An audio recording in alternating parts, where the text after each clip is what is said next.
नमस्कार दोस्तों, गरुड़ पुराण मृत्यु के पार की यात्रा और जीवन का सच्चा ज्ञान पार्ट 13। क्या पाश्चाताप और ईश्वर की भक्ति हमारे कर्मों का फल बदल सकती है? आप सभी का स्वागत है हमारी विशेष ज्ञानवर्धक श्रृंखला गरुड़ पुराण मृत्यु के पार की यात्रा और जीवन का सच्चा ज्ञान। पिछले भाग में हमने जाना कि कलयुग में धर्म की रक्षा कैसे की जा सकती है और एक सामान्य पुरुष मनुष्य भी अपने दैनिक जीवन में सनातन धर्म के सिद्धांतों को अपनाकर समाज में सकारात्मक परिवर्तन ला सकता है।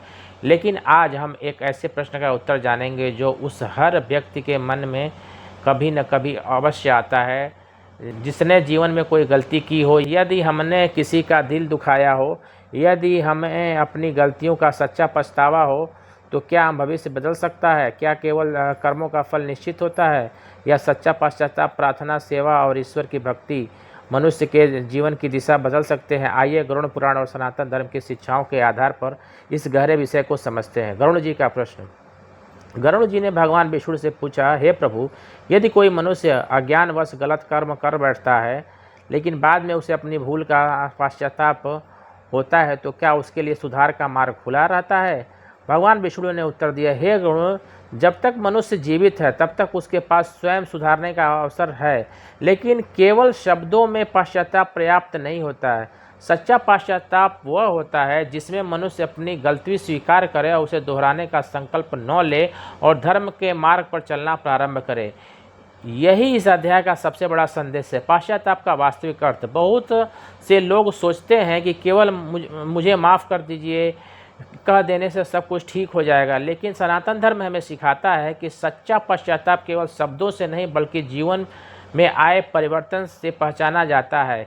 यदि कोई व्यक्ति झूठ बोलता है तो प्रतिदिन क्षमा ही मांगता रहे तो वह सच्चा पश्चाताप नहीं है, लेकिन यदि व्यक्ति अपनी गलती स्वीकार करे और सत्य का मार्ग अपनाए और अपने व्यवहार को बदल दे तो वास्तविक प्रायश्चित है। एक प्रेरणादायक कथा के माध्यम से हम इसको समझते हैं। एक नगर में एक युवक था जिसे क्रोध बहुत आता था। वह गुस्से में अपने मित्रों और परिवार को कठोर बातें कह देता था।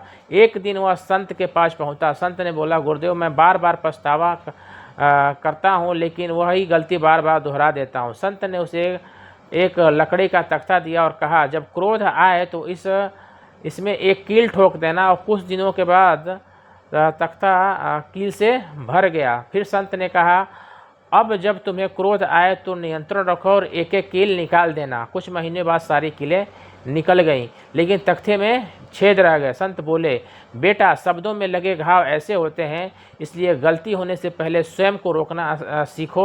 उस दिन से उस युवक का जीवन बदल गया। दोस्तों, यह सच्चे पश्चाताप की शुरुआत है। क्या भक्ति कर्मों का फल बदल सकती है? प्रश्न बहुत गहरा है।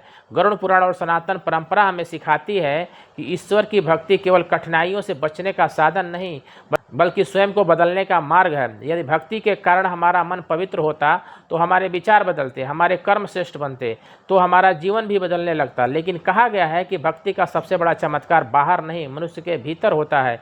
ईश्वर क्या देखते हैं? भगवान विष्णु गरुड़ जी से कहते हैं, हे गरुड़, मैं केवल मनुष्य के शब्द नहीं देखता, मैं उनके हृदय की भावना देखता हूँ। यदि कोई व्यक्ति दिखावे के लिए पूजा करता है लेकिन दूसरों के साथ अन्याय करता है तो वह धर्म का वास्तविक पालन नहीं करता। लेकिन यदि कोई साधारण मनुष्य सच्चे मन से प्रार्थना करता है, ईमानदारी से जीता है, तो दूसरे को प्रति करुणा रखता है, तो वह ईश्वर से अधिक निकट होता है। आज के जीवन से जुड़ाव। आज की भागदौड़ भरी दुनिया में हम सभी से कभी न कभी गलतियां होती हैं, कभी क्रोध में, कभी अहंकार में, कभी लालच में, कभी जल्दीबाजी में। सबसे बड़ा प्रश्न यह है, क्या हमने उससे कुछ सीखा? यह हर गलती हमें बेहतर इंसान बना दे तो वह गलती हमारे जीवन की सबसे बड़ी सीख बन जाती है। 5 कदम जो जीवन को बदल सकते हैं। यदि आपको लगता है कि आपके जीवन में कभी कोई गलती है तो आज से ये 5 संकल्प लें। पहला, अपनी गलती स्वीकार करें। दूसरा, जिसे संभव हो उसे क्षमा मांगें। तीसरा, वही गलती दोबारा न करने का संकल्प लें। चौथा, प्रतिदिन कुछ समय ईश्वर का स्मरण करें। पांचवा, अच्छे कर्मों से अपने जीवन की नई दिशा दें। यही सच्चा प्रायश्चित है। भगवान विष्णु का अंतिम संदेश। भगवान विष्णु ने गरुड़ जी से कहा, हे गरुड़, मनुष्य का अतीत उसके भविष्य का अंतिम निर्णय नहीं करता, उसका वर्तमान निर्णय करता है कि वह आगे कौन सा मार्ग चुनता है। इसलिए जब तक जीवन है तब तक आशा है, जब तक आशा है, जब तक श्वास है तब तक सुधार का अवसर है, और जब तक मन में ईश्वर के प्रति श्रद्धा है तब तक आत्मा आगे बढ़ सकती है, तब तक आत्मा आगे बढ़ सकती है। पार्ट 13 का निष्कर्ष, मॉरल ऑफ द स्टोरी। दोस्तों, हमने जाना कि ईश्वर दंड देने में नहीं, मनुष्य को सुधारने में अधिक प्रसन्न होते हैं। सच्चा पश्चाताप, प्रायश्चित यह है, सच्ची भक्ति, सच्चे कर्म मनुष्य के जीवन को बदल सकते हैं। इसलिए आज से संकल्प लें, अपनी गलतियों से सीखेंगे, किसी का दिल नहीं दुखाएंगे, सत्य और धर्म का मार्ग अपनाएंगे, प्रतिदिन ईश्वर का स्मरण करेंगे और अपने कर्मों को ऐसा बनाएंगे जिस दिन हमें स्वयं गर्व हो।